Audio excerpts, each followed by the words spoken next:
అక్రోధేన జయేత క్రోధం, సాధుం సాధునా జయేత.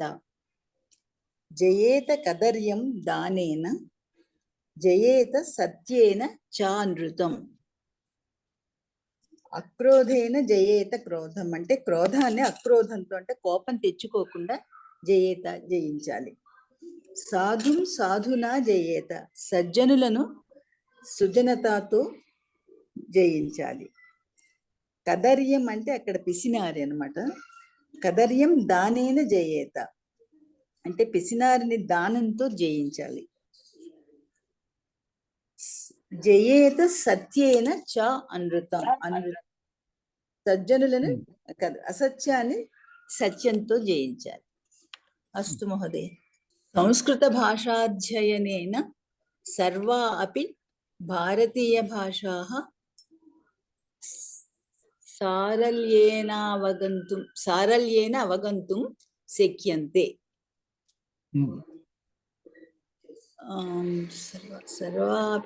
సర్వాపి భారతీయ భాషాః సంస్కృత అధ్యయనేన సారల్యేన అవగంతుం శక్యంతే. భారతీయ భాషలన్నీ సంస్కృత భాషను అధ్యయనం చేయడం వల్ల ఈజీగా, సారల్యేన అంటే ఈజీగానండి, సరళంగా అర్థం చేసుకోవడానికి శక్తి కలవారు అవుతారు, అర్థం చేసుకోవడానికి వీలవుతుంది. ఒకసారి సెంటెన్స్ కరెక్ట్ గా చెప్పు. సర్వ భారతీయ భాష అపి అలా వద్దు ఇక్కడే మొదలు పెట్టచ్చుగా. సంస్కృత భాషను అధ్యయనం చేయడం చేత అన్ని భారతీయ భాషను సులభముగా అర్థం చేసుకోగలుగుతాము. చెప్పిందిగా సెంటెన్స్ కదా. శక్యంత అంటే కలుగుతాము అనే కదా.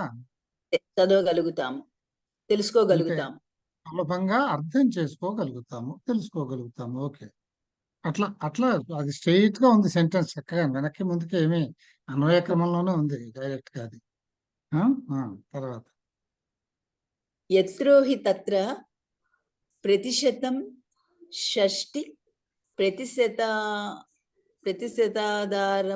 దారభ్య 80% యావత్ సంస్కృత శబ్ద ప్రయుజ్యంతే. పర్సెంటేజ్ 60 అండ్ ప్రతిశత దారభ్య 80 అంటే 80%లో 60%. యత్రోహి తత్ర ప్రతిశతం 60% ఆరభ్య అంటే అన్ని భాషల్లోనూ కూడా 100కి అంటే 60%, ప్రతిశతం 60% అన్నమాట.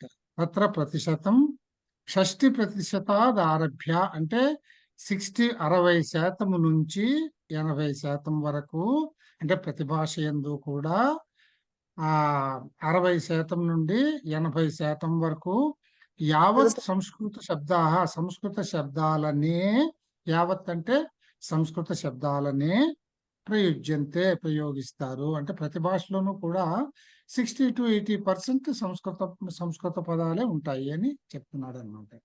తెలుగులో కూడా అంతే కదా, మనకు కూడా అదే. జర్మన్, ఫ్రెంచ్, ఆంగ్ల భాషాదిష్వపి మహతీ సంఖ్యా సంస్కృతస్య భాషాదిష్వపి మహతీ సంఖ్యా సంస్కృతస్య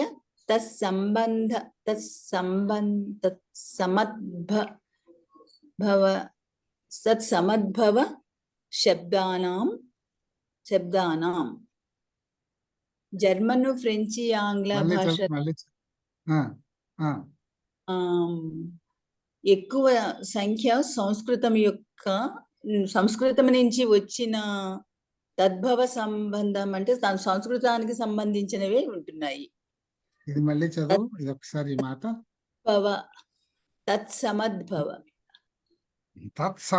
సమ అనేది వేరుగా అనుకుంటున్నావు కాదు, తత్సమములు అంటామే.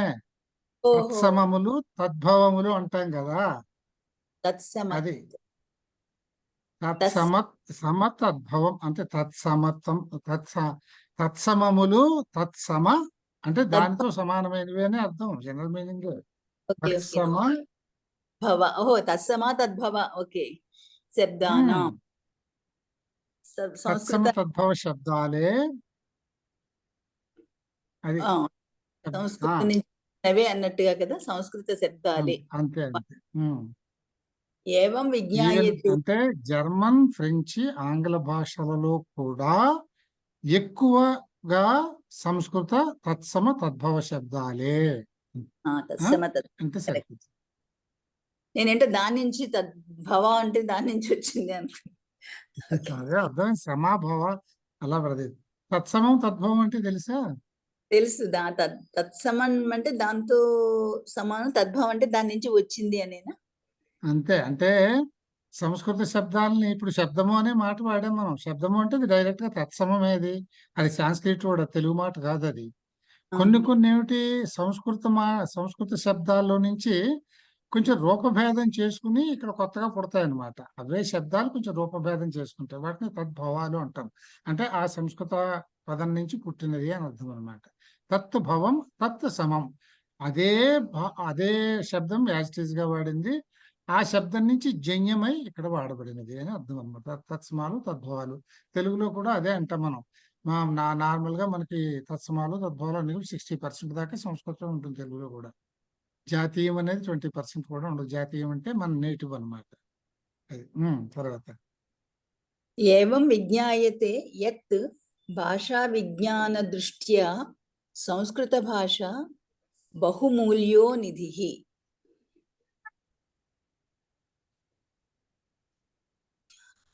భాషా విజ్ఞాన దృష్టితో చూస్తే సంస్కృత భాష చాలా అమూల్యమైనది ఇది అని తెలుస్తోంది. బహుమూల్యమైన నిధి. భారోపీయ పరివారే సంస్కృత భాషైవ ప్రాచీనతమ. భారోపీయ భాషల్లో సంస్కృత భాషే అన్నిటికంటే ప్రాచీనమైనది, ప్రాచీనతమైనది. తన్మూలకమేవ భాషా విజ్ఞానస్య ఉద్భవః. అందువల్లనే అదే సంస్కృత భాషే భాషా విజ్ఞానం యొక్క ఉద్భవానికి మూలము. అంటే భాషా విజ్ఞానం అంటే లింగ్విస్టిక్స్ అన్నమాట. భాషా శాస్త్రం, భాషా విజ్ఞానం. అందువల్లనే దాని నుంచి పుట్టింది అని అర్థం అనమాట. తన్మూలకమేవ అంటే సంస్కృతం మూలకమేవ. తత్ అంటే సంస్కృతం అని. వీటికి కూడా సంస్కృతమే సంస్కృతం మూలంగానే భాషా విజ్ఞాన శాస్త్రం ఉద్భవించింది అని. సంస్కృత గ్రీక్ చదవనా? సంస్కృత గ్రీక్ లాటిన్ భాషాణం తులనాత్మకేన అధ్యయనేన భాషా విజ్ఞానస్య ఉద్భవో భవతి. సంస్కృతము, గ్రీకు, లాటిన్ ఈ భాషల యొక్క తులనాత్మకం అంటే వాళ్ళని పోల్చి చూడటం కదా. తులనాత్మక అధ్యయనం వలన అంటే సరిపోతుంది. అంటే కంపారిటివ్ స్టడీ అని అర్థం ఇక్కడ. పోల్చి చూడడం, కానీ తులనాత్మక అధ్యయనం వలన అంటే సరిపోతుంది. తులనాత్మకం అనే వాడచ్చు తెలుగులో కూడా. అధ్యయనం వల్లనే భాషా విజ్ఞానస్య ఉద్భవో భవతి. భాషోత్పత్తి జరిగింది. భాషా శాస్త్రం అని ఇక్కడ. విజ్ఞానం అంటే శాస్త్రం. భాషా శాస్త్ర ఉద్భవం జరిగింది. సంస్కృత భాషాయాం ఉపలబ్ధం వాంగ్మయం భాషాశాస్త్రీయాం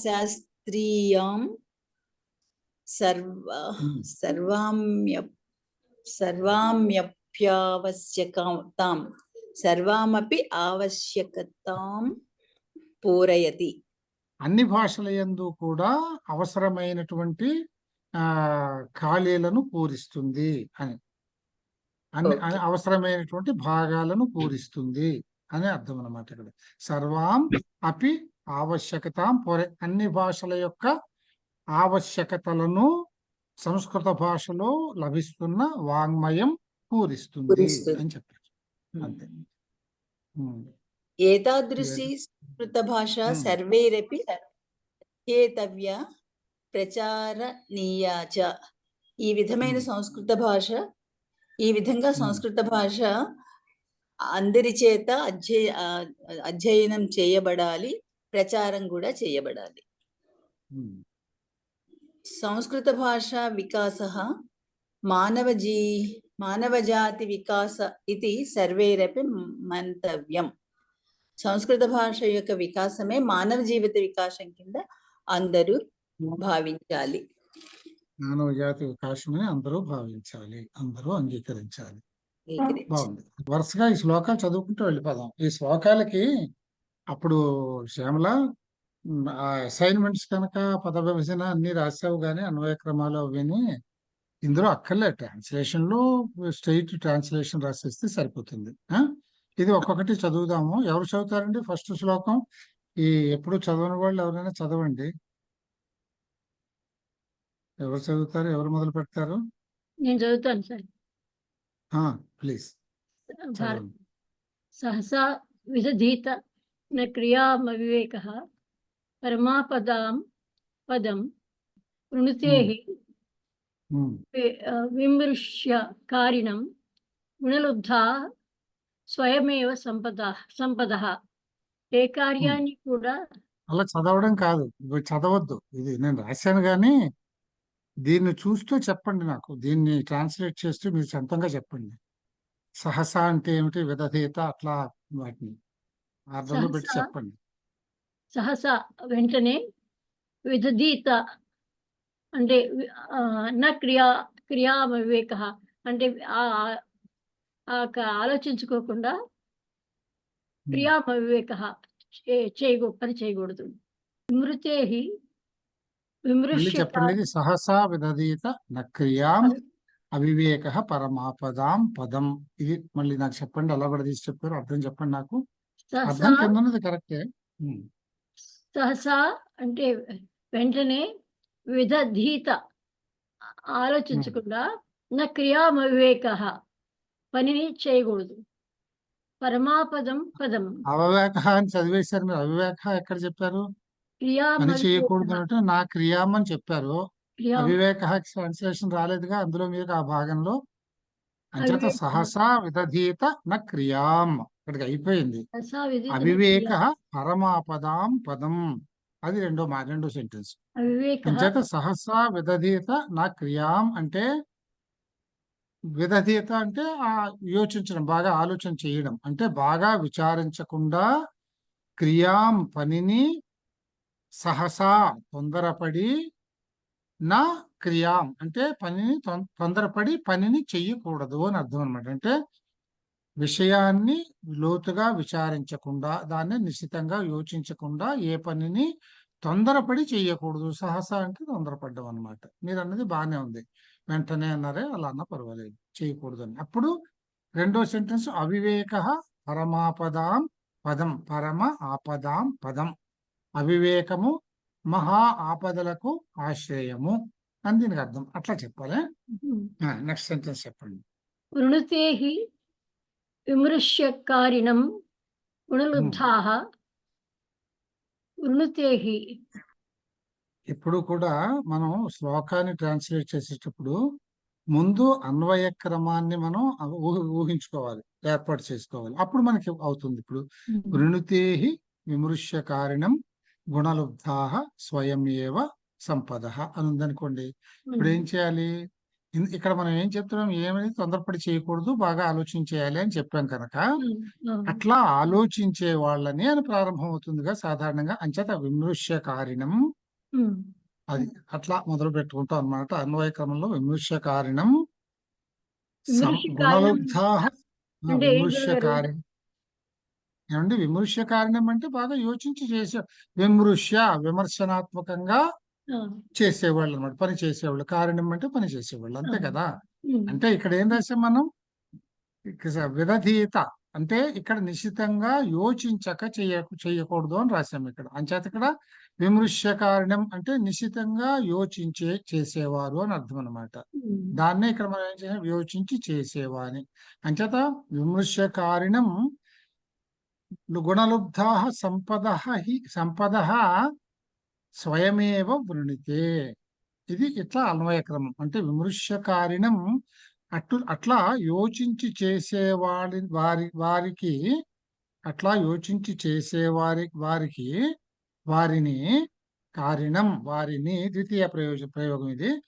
అట్లా యోచించి చేసేవారిని గుణలుబ్ధా సంపద గుణాల్ని మాత్రమే ఇష్టపడే, గుణలుబ్ధ అంటే గుణాల చేత మాత్రమే ఆకర్షింపబడే, సంపద అంటే లక్ష్మీదేవి, గుణాల చేత మాత్రమే గుణాలని మాత్రమే ఇష్టపడే లక్ష్మీదేవి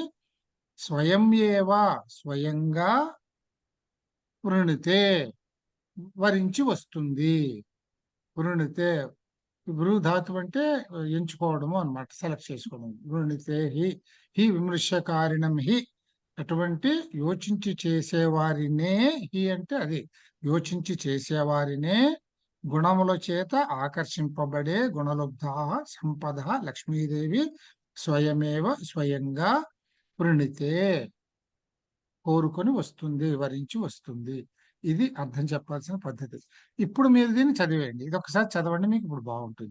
చదవండి. ఈ కార్యాన్ని కూడా నిశ్చితంగా యోచించక చెయ్యకూడదు. అవివేకము ఆపదలకు ఆశ్రయము. ప్రతి పనిని ఎంతో యోచించి చేసే వాని వద్దకే గుణములచే ఆకర్షింపబడే లక్ష్మీమాత వరించి వస్తుంది. ఇది అర్థమైందా? అర్థమైంది సార్. అది అక్కర్లేదు, అది వచ్చాయి. నేను రెఫరెన్స్ గా రాశాను మీకు. ఇది ఎక్కడంటే ఈ శ్లోకం కిరాతార్జునీయంలోది అని రాశాను, అక్కర్లేదు. ఇప్పుడు మీకు అర్థమైంది కదా, మనం పైన ఎలాగైతే దాన్ని అనాలిసిస్ చేసుకుని కిందల్లో చెప్పామో అది. ఇది అలవాటు అవుతుందని నేను ప్రతి క్లాస్ కి ముందు శ్లోకాలు చదవడం అనే ప్రాక్టీస్ పెట్టింది దీనికోసమేనమాట. ఓకే, తర్వాత శ్లోకం ఇంకొకరు చదవండి. ఎవరు చదువుతారు?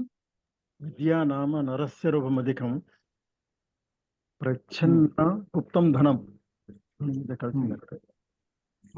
విద్యా భోగకరి యశస్వరోకరి యశస్సుఖకరి.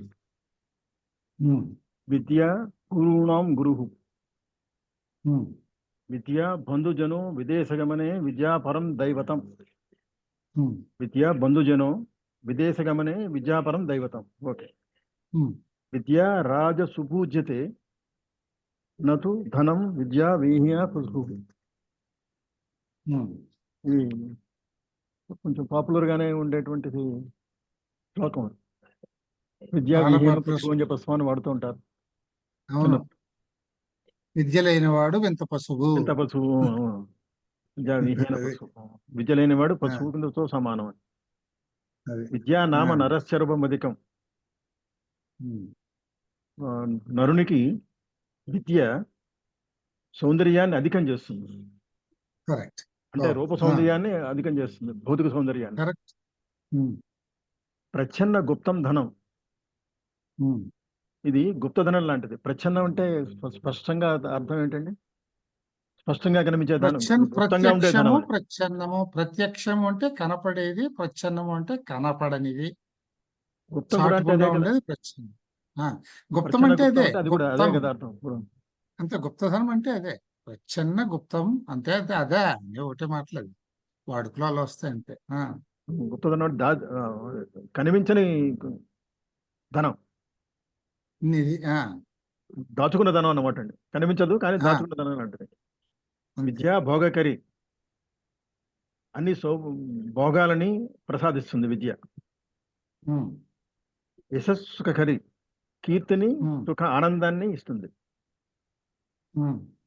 విద్య గురువునాం గురువు, ఉపాధ్యాయులకే ఉపాధ్యాయుడు విద్య. విద్య గురువులకే గురువు. విద్యా బంధుజనో విదేశ గమనే. విదేశీ పర్యటనకి, విదేశ గమన, విదేశాల్లో బంధుతో సమానం. విదేశ గమనే బంధుజనో విద్యా పరం దైవతం. పరదేవత, విద్య పరదేవత అంటే దేవుడితో సమానం. విద్యాపరం దైవతం. విద్య రాజ సుపూజ్యతే, రాజుల చేత పూజించబడేది విద్య. రాజ సుపూజ్యతే విద్య. నతు ధనం విద్యా విహీన పశువు. నతు ధనం సంపద కాదు, విద్యని రాజులు పూజిస్తారు. రాజుల చేత Correct. పూజింపబడేది విద్య, ధనం కాదు. బాగుంది. విద్యా విహీన పశువు, విద్య లేనివాడు పశువుతో సమానం. కరెక్ట్. చాలా బాగా చెప్పారు మీరు. ఇలా చెప్పాలండి చక్కగా. ఆయన చూడండి, దీన్ని చూసి స్వయంగా చెప్పారు, ఇది చదవలే, కిందది అదే అర్థం. చూడండి ఇప్పుడు ఒకసారి చదివేయండి వెంకటేశ్వర గారు. విద్య మనిషికి కిందది. సౌందర్యాన్ని కలిగిస్తుంది, గుప్తధనము. విద్య భోగమనిచ్చేది, యశస్సును కలిగించేది, కారకమైనది. విద్య గురువులకు గురువు. విదేశాలకు వెళ్ళినప్పుడు మనిషికి బంధువు లాంటిది, బంధువు వంటిది. విద్యయే పరదేవత. రాజుల వద్ద కూడా విద్యకు గౌరవం లభిస్తుంది, కానీ ధనమునకు కాదు. విద్యా విహీనుడు పశువుతో సమానం. అంటే శ్లోకం చాలా కొంచెం సులభంగా ఉందండి పదాలు, అందుకని నేను చెప్పగలిగాను. మీరు చక్కగా విడదీసుకున్నారు కనుకండి. ఏ శ్లోకం అని నేను చెప్పేది అదే, విడదీసుకోగలిగితే మనం తెలుగులో చదివినట్టే ఉంటుంది అంతే. ఇప్పుడు పైకి కిందకి ఎన్ని మాటలు మారాయండి, అసలు ఏమి మాటలు మారలేదు. మీరు గమనిస్తే స్క్రిప్ట్ అవునండి. మారింది తప్ప పైన ఉందో కింద అవే మాటలు అంతే. సో చాలా బాగా చెప్పారు మీరు. ఇట్లా చెప్పాలండి. ముందు దీన్ని చూసి సొంతంగా ప్రయత్నం చేసి తర్వాత కిందది చదువుదాం. సరే ఇక్కడికి ఆపుదామండి, ఇంకా ఆయన వస్తారు, అయిపోయింది టైం కూడాను. సో ఇక్కడ క్లోజ్ చేసేస్తానులేండి ఇది నేనే. గుడ్ నైట్ అండి అందరికీ. గుడ్ నైట్ అండి.